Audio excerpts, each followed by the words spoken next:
Story time. How are you? Doing great. How's it going? Doing good.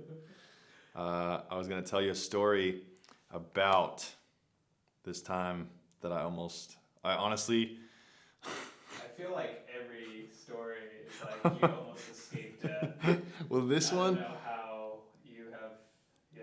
yeah, that's why I'm just so grateful to tell you stories because, there was most of the stories that happen like this, there's no time to have a camera or it's such a sporadic event or adventure or whatever that of course I don't have a camera or I don't have a film crew there or whatever, so it's just the story that holds some hopeful value to somebody out there that enjoys hearing it. But this story I was going to tell you about the time that I basically almost froze to death. This was actually I think exactly a year ago, so it's not even that long ago. Let's see, we were driving UTVs, which is like an off-road Polaris or vehicle, basically like a off-road vehicle. I'm assuming if you're watching this, you know what that is. And we were in the snow and we were driving. we were driving. It was just my ex-girlfriend and I, and we're on this road of snow, cruising, and all's good. And then I went down this one path. Look, I always try to make sure there's an out. So we went pretty far out this one direction, but then we started looping back around. But I always knew that hey, if this thing just breaks right here, we can walk out and we'll be all good.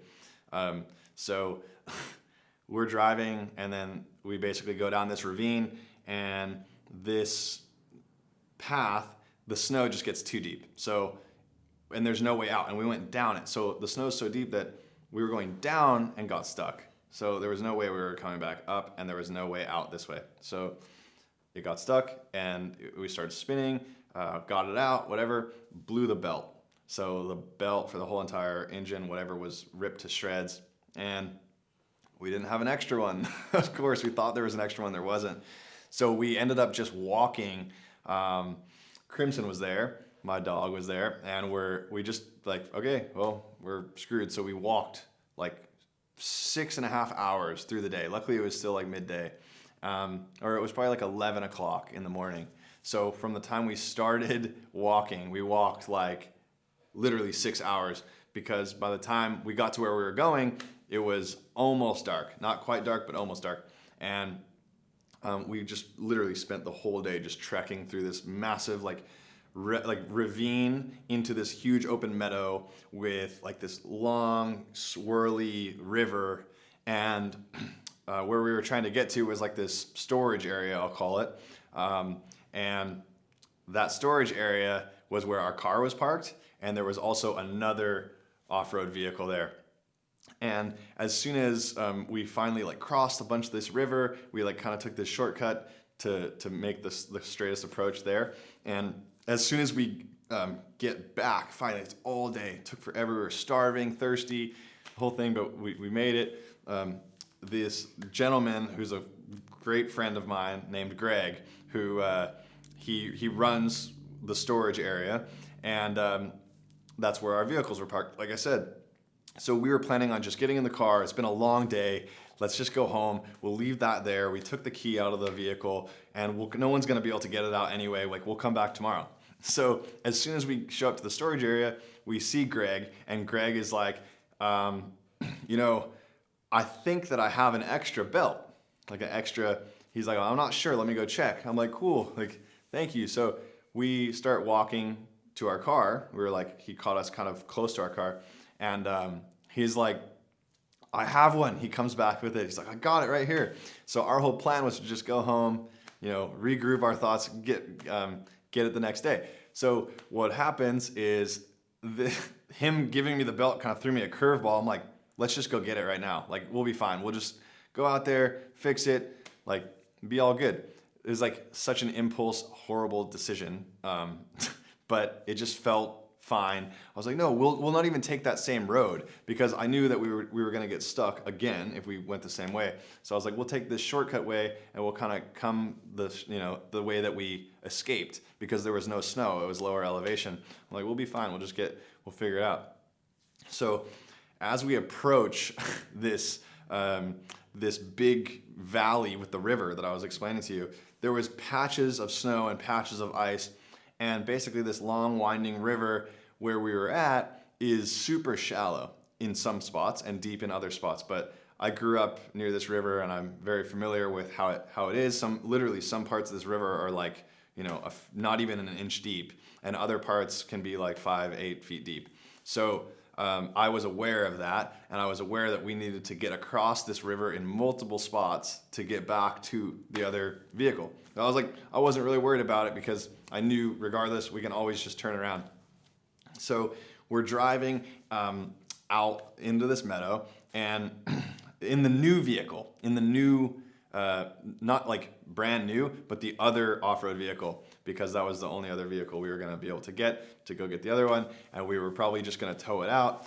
Anyway, we're approaching this river, and there's snow and ice, and I could see, like, I was okay, we're going to have to cross the river here. No worries. You can, cross rivers and UTVs all the time. And I could see there was like an inch of water before the rocks on the bottom of the river. Like, I was like, okay, it's shallow right here. But there was this curve, and it was like I was looking everywhere for the best spot to cross the river, and this looked like the best spot. So I was like, should have thought, hey, let's come back tomorrow. It's almost dark, and I wasn't worried about it, because I knew we weren't in the snow. So I was like, we're not going to get stuck. Whatever, we can turn around at any point. So there's this shallow river, and then I approach the river. She's in the passenger seat, Crimson's in the middle, my dog, and I'm driving. And we approached the river, and I could see how it was shallow, but then on like the curve of the river, there was ice. And the ice extended out maybe like 4 feet. And it appeared to me as though, the river was that shallow all the way across. But now that I think about it, ice will form where it's coldest, and that's when the deeper water is. But so I'm approaching, I'm like, okay, you know what? Like, I could just send it full speed and get across, but I had the dog, and I'm like, we should probably just maybe tiptoe it, and I'll kind of just see if this ice holds, and I'll just put one tire on it, and I'll have the other 3 still on the bank, and we'll see what happens. So I literally creep onto the ice 2 inches, 3 inches with 1 tire, and the ice just falls through. Boom, takes the other tire. The whole entire razor just goes into the river, and it's 6 feet deep. So it was an optical illusion for me, because one side of the river is 1 inch of water. I can see the bottom. It's literally this deep. And then the other side, which was on the ice, it was a full gamble. And I knew that, but I didn't want to believe it. But it was the truth. It was 6 feet deep. And as soon as it just boom, the whole entire razor is in the water. Not the whole thing, but the half of it. So we just sink in like this, but we were still out of the water. It was floating in a way that it was just up to we had to put our feet on the seats like this, and we were not wet, but the whole entire front of the vehicle was in. So I'm like, shit. So I have her get out, and I carry Crimson out. I put them on the shore. Okay, you guys are good. You're dry. All good. So then I get out, and I'm standing on the door on the side of the roll cage of the vehicle, and I'm looking, and I'm like, what are we gonna do? How are we gonna get this thing out? And as soon as I'm standing there, I slip and fall straight into the river up to here in ice cold water above my belly button. And it happened so fast. I have no idea. It just happened. I'm a pretty durable and quick moving, but it just freaking boom. All of a sudden I am up to my chest in ice cold water, and I'm looking at them and I'm laughing, and I'm like, did that really just happen? I'm not afraid of cold water. I've been doing ice baths for years. for a long amount of time. Like, I wasn't worried about it. So I'm like, okay, well, since I'm already in here, like how are we gonna get this thing out? So Crimson's on the shore, and I have her get in the in the driver's seat. We put it in reverse, start it, it still starts. And I'm like, okay, on the count of 3. Because like growing up and in different situations, I've lifted, you can lift with all your might. It's like the mom pulling the car off a baby type of a thing. Like with those Polaris racers, you can lift them up. You know, if you have that just strength, you can lift the front of those things up for sure. And I've done that in the past, so I knew that. So I was already in the water. The whole front of this thing's in the water. And I'm in the water. I'm like, okay, well, I'm already here. So I have her put it in reverse, and I'm like, on the count of 3. So I get down in the water up to my neck now at this point in the water, because that's the only. And I get basically I put the A arms of the front of the vehicle on my back, because that's the most leverage. You know, like a bench press, or not a bench press, but a squat. Like squat is like the most power you can give something, in my opinion, full. And so I'm basically, my neck and my head are backed up to the front of the vehicle, and then my shoulders are against the A arms and the axles of the vehicle, and then I'm grabbing I'm grabbing both A arms with my hands like this, and I'm like, okay, on the count of 3, just go in reverse as fast as you can. And then I'm lifting, I'm lifting this whole entire, I don't know how much a Polaris 1000 turbo weighs, but that's what that is. And this thing is at a 45 or 50 degree angle into a river. And I'm like, okay, on the count of 3, just because I had no other options. We were so far from this point. We're like, okay, I'm in the river, I'm soaking wet, we have to get out of here fast. The sun is going, it's literally just before dark. It was almost pitch black, but not pitch black. And I'm like, this is our only chance. So I'm like, on the count of 3, 1, 2, 3. And I freaking lift this thing, and it's up in the air. I fully lifted it out of the river. And but we're on ice. So so it's spinning, and I'm literally lifting her, the vehicle, everything up out of the water. But it was on this ice thing. So I was pushing as much as I could. I'm on literally on my tippy toes trying to push it back out of the river. It's out of the river. It's completely out of the water. But every time I would let go, with it, and it's spinning, it would just slide back into the water because it's on ice. So, and then I do that one more time. I'm like, we did it. I had it. It's out of so it was this such a torturous thing for me, and then the next time I lift it out, I'm like, it was so much strength for me that the second time I'm like, I don't know if I can do this again, but you have to. Get it, same thing, out of the water. It's on the riverbank, completely out of the water. And she's like, it's spinning, I'm pushing, I'm doing everything I can, everything. And it slides right back in again. I'm like, okay, this is maybe 10 minutes has gone by, right? Maybe 15 at this point. And I'm just so adrenaline filled, rushed, we have to do things hit the fan quick, because all of a sudden we're out no, all good, anything happens, we turn around. No, all of a sudden now I'm in this freezing cold river up to my shoulders in ice cold water, and it is 0 degrees outside. It is 0 degrees, and I'm just on this adrenaline high, and I was in the water by accident. So I knew, I knew that at this point it was a fine line of knowing that we were going to be okay, but I didn't really know what was going to happen now. Anyway, third time, I'm like, this is all I got. There's no possible way I can lift this thing like that any more than this. This is my last go. This is all I have. And I go, all right, 3, 2, 1. She's stepping on it, full reverse.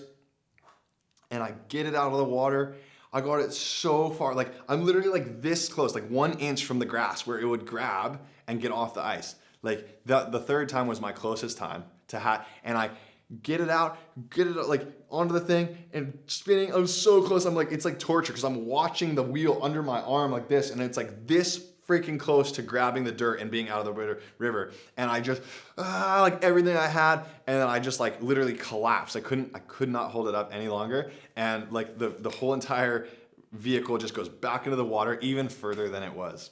And so at this point, I'm just like, oh my gosh. And I'm like, well, I don't have any more strength. I have nothing left. So I'm like, well, we're in some trouble, because luckily her and Crimson were completely dry still. But just out of complete, like, and I'm fully clothed in the water. So out of complete, just like, I don't know, get out of the river, I got on to the shallow side, just not thinking. I got onto the opposite side of the river, just to like get out of the water. As soon as I get out of the river, I take 1 step, 2 steps, and I look down, and it literally felt like I was walking on concrete posts. Like, and immediately I'm like, what the fuck? I can't feel my legs. And I grab, like, this was like 20 minutes of being in the water probably. And like just not thinking, I was like, I'm fine, whatever, like no worries. You know, just like complete oblivion, unpreparation, complete like thinking I would get lucky out of a situation that went horribly wrong, that I ended up in the freezing cold river. And I was like, okay, I'm burning the ships is the metaphor. Like I'm burning, like I have to get this thing out of here. Almost did, but didn't. And now I get out of the river. I go like this twice. And I just yell, what the F? And I'm like, I've literally never felt that in my life, where I'm like I said, I've done tons of ice baths, and I just panic. I completely panic. And I look at I can't feel my skin. Like my skin is completely like turning like pale, like blue, and I look like my arms, because I have and Going into like almost like hypothermia. Full like, and I'm just like, oh my gosh. I look at her, I'm like, call 911. And she's like, what? I'm like, there's literally no other options. Like somebody, and then I thought of so she starts crying, freaking out. Like, what are you talking about? I'm like, hold on. Just pretend I didn't say that for a second. Let me like figure out what the hell's going on. So I take my shoes off. I'm not in the snow anymore. I take my shoes off, take my socks off, take my pants off, take my jacket off. I'm soaked. And now I am literally butt naked on the side of this river in 0 degrees, soaking wet with ice water. And I'm on the opposite side of the stream. I just like completely like needed to assess the situation. Like, okay, first things, like take the wet clothes off. They're already like within like 5 seconds of being out of the water, they were already like frozen. And I'm like, I'm in trouble. So I'm literally standing there naked in the middle of like, just so far from anything. And there was service there? There was service, but I didn't have so I try to call 2 friends, still kind of like chilling, like, hey, can you come grab us? They're both out of town. So I'm like completely unprepared for a situation that I was obviously not planning on happening. She's crying. At this point, I forgot to mention, Crimson, being the intuitive pup that he is, when I was in the water pulling the vehicle out, he's biting my neck and would not stop barking, uncontrollably barking, trying to pull me out of the water. His instincts were kicking in. He's pulling me by my neck. And I was like getting angry, like not angry, but like frustrated with him. Like, dude, let me just try this. He knew, like his animal instincts, like get out of that cold water, because he wouldn't even get into the water or anything like that. He knows. So, and I feel so stupid telling the story. Like it's like, duh. Like I look at it now, I'm like, but like, trust me, I'm all about preparation and being ready. Like, but this was just such a freak thing that, you know, I'm sharing with you. And a lot of people out there will probably call me an idiot and a dummy for doing this, but like, you know, I'm giving you my vulnerability to express that, because stuff like this just happens at sporadic instances and you're not prepared for it and you're not ready, and like it's hard to guard against that. But anyway, I'm literally naked on the side of the river, and I'm like, I'm in so much trouble. So she's wearing a sweatshirt and a puffy jacket. And I'm like, throw me the puffy jacket. I need to like, so she throws me the puffy jacket across the river, right into the river. No, but it's still floating. It's like floating on the top of the river, because like it has the air in it from the feathers and everything. And I literally just run, grab the puffy, naked, jump into the water. Jumping back into ice cold water after you already can't feel yourself from being so cold is the most painful thing. Like it sucks. It is so like you're I don't even want to think about it. But so at that point, I grab the jacket and I'm like standing on it on the side, and I'm like, you are in, it's dark. It's literally dark now. I'm like, you are in like full, like you need to get yourself out of this, and you need to get everyone out of this situation right now. So I just run across the river butt naked with this this puffy jacket on. Of course, he's still dry, she's still dry, and luckily she had brought some layers. So she I think just got down into like a long sleeve shirt, but she had a sweatshirt on too. So I take the sweatshirt, rip it, make shorts, or like a skirt kind of thing to try to wrap around my legs. I have the puffy jacket on. She's like a size 6 foot, right? Everything I have as far as clothing and shoes goes on the other side of the river. And I'm like, I'm like, call Greg, like who was, maybe a mile away, 2 miles away, but was hoping like he leaves there at 5. It was like 4:59.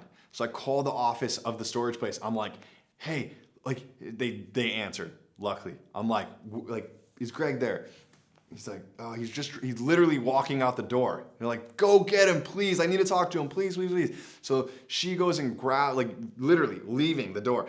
I'm like, Greg, we got in trouble. Like, please, like, we need you to come get us. This is our only hope. Literally, like, the nearest highway. And, like, the reason I didn't call 911 and all that, if 911, it would have taken 911, like, at least 35, 40 minutes to get there. It would have been too late. So this is all happening within, a minute. 4:59, 5 o'clock, boom, Greg, hey, like head in this direction. We'll be so I put her size 6 women's boots on, or size whatever, small feet. Like I put her boots on my feet that I can't even feel, and I cram my feet in there. I throw her on my back. I'm literally wrapped in man-made shorts out of a sweatshirt with her puffy on, can't feel anything, and I'm just grab on around my neck. So she jumps on around my neck, he's run. I ran as fast as I could, like I'd never ran in my life. Like I felt like I don't know. I've never been that vulnerable before where I'm like, things just got real so fast. I'm running like my life literally depended on it. I didn't know you could actually be this cold. I did not know that was a possible thing. I can't feel anything, can't move my hand. I literally can't move like anything. My feet are tucked like this in her shoes, and I'm literally running like the equivalent of the angle of my feet in her boots were like having high heels on, where like my toes were curled and they were jammed in, and I'm running like a freaking marathon runner with her on my back as fast as I can. I'm like, get your phone light out. We see headlights coming. I'm running for like 15 minutes like this, just as like head down, focused, just this isn't even happening. Finally, Greg is driving in his car for sure on this dirt road, sees or not driving like towards us. I'm running from like the side, and we're waving. I'm like, take your phone light out. She's like waving her phone light like this. Drives right past us, didn't see, and then turns around, and I'm like, we're waving, it sees us. We're like probably running for like, I don't know, 15 or so minutes, and then get into the car. Luckily, Greg has ice training. He's, firefighter, badass, had the heat cranked, everything. When you're that cold and then the heat's on, you're getting ready for a world of pain. And it was super painful, but so now we have both vehicles stuck. One's in a river, one's way out in the snow, both broken. And I obviously don't care about that. I just need to get to safety. Luckily, they were still okay the whole time. And we get back, and I laid in the shower that night for 2.5 hours. I was cold, and I woke up the next day still shivering. I was like, and I still my hand, everything just felt like tingly and weird for like another few days. But my skin was blue, and it was really scary. Didn't go to the hospital or anything, but it was just a really terrifying thing. Like literally, I remember I sat in the shower the whole night, just like this, and the next day I woke up just still freezing. I was wrapped in blankets for days, and the next day, long story short, or long story longer, the next day we went out and pulled both vehicles out, fixed both vehicles, and that was that. But the reason that I'm telling this story is just to be prepared. Like, everyone can seem like they got it all figured out, but you can of course avoid things by trying to prepare and do things the best as possible. But you can't really like expect. Of course, I could have avoided the river or not taken that chance, and not done that. But it's just what happened, and I would just say that you got to learn from your mistakes. And the reason that I share these stories is because I try to learn from my own mistakes, and we all screw up. We all make terrible decisions, and I'll be the first one to tell you that that was the dumbest thing somebody could ever do in that situation. Like, I'm an idiot for that, like no question about it. I'm an idiot for having other people involved in that and being there. But I'm willing and open to share this story with the public so that somebody can learn from it and take something away from it, because things can happen fast. Stuff gets real really fast, especially like, I seem to say this a lot, but when you're least expecting it. And just to, try to prepare as best as possible and make good decisions, because those decisions can save your life. But most importantly, though, be smart, make sure you're having fun, and that's about it. Thanks for listening. We'll see you next time.